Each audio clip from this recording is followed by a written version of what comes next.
Le Cap Breton, les Micmacs l'appellent Unamaki, ce qui veut dire « terre de brouillard ».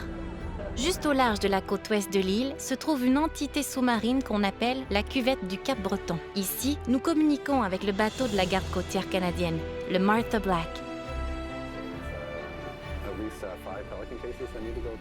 C'est notre chance d'explorer le fond de l'océan, appelé l'habitat benthique.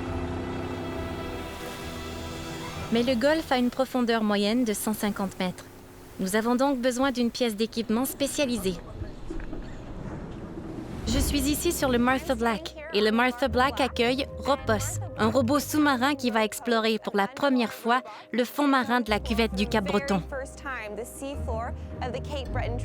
Nous espérons explorer ces habitats moins connus, ces endroits où vivent d'autres espèces, et voir pour la première fois comment c'est là-bas et qui y vit.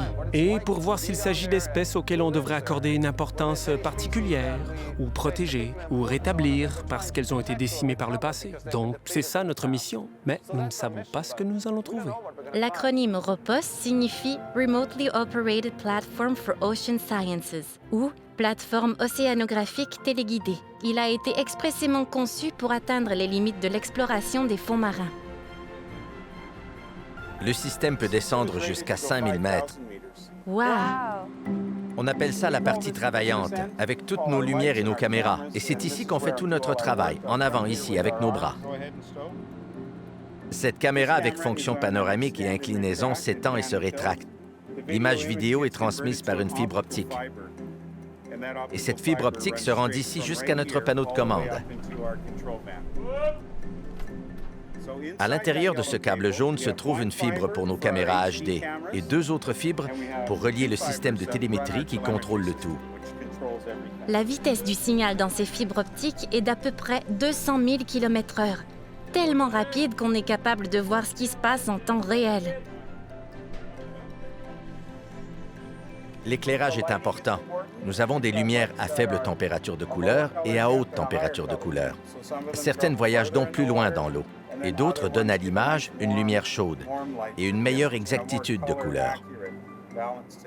Mais Ropos ne renvoie pas que des images. Il peut aussi rapporter des échantillons. Ceux-là sont les échantillons prélevés par aspiration. Nous avons un aspirateur sous-marin, c'est cette partie-là. Ce sont tous des endroits où nous pouvons placer nos échantillons. Nous prélevons des sédiments ici pour les scientifiques qui analysent la sédimentation autour des plumes de mer. Les opérateurs doivent avoir la main ferme pour arriver à le replacer dans ce trou minuscule. C'est tellement précis, c'est incroyable à voir. Ce travail de précision est exécuté par une équipe spécialisée qui travaille dans un conteneur d'expédition placé sur le pont. Mais ce n'est pas un conteneur ordinaire. C'est une salle de commande robotique de haute technologie construite sur demande. Donc, c'est comme piloter un avion ou un vaisseau spatial. Ce bouton le fait descendre. Et celui-ci contrôle les mouvements horizontaux. D'accord. Ceux-ci correspondent aux différentes articulations sur le bras manipulateur du sous-marin. Donc, en bougeant cette partie de droite à gauche, on bouge le poignet du bras de droite à gauche. J'adore ça. Comment est ma conduite? Je freine pour les éponges. J'ai besoin de Barry sur le pont. Avant les ROV comme Ropos, la seule façon de recueillir des données au sujet du fond marin était de draguer le fond avec des chalutiers. Jusqu'à maintenant, nous n'avons utilisé qu'un échantillonnage destructeur. Tu me suis? Je me demande parfois si les extraterrestres voulaient en apprendre davantage sur la Terre en draguant une ville. Est-ce qu'ils se diraient « Ah, c'est ça qu'ils sont, c'est ainsi qu'ils vivent ». Ça ne serait pas très représentatif. Non, c'est super cool. C'est la première fois qu'ils seront capables d'examiner l'habitat sans complètement le détruire, oui.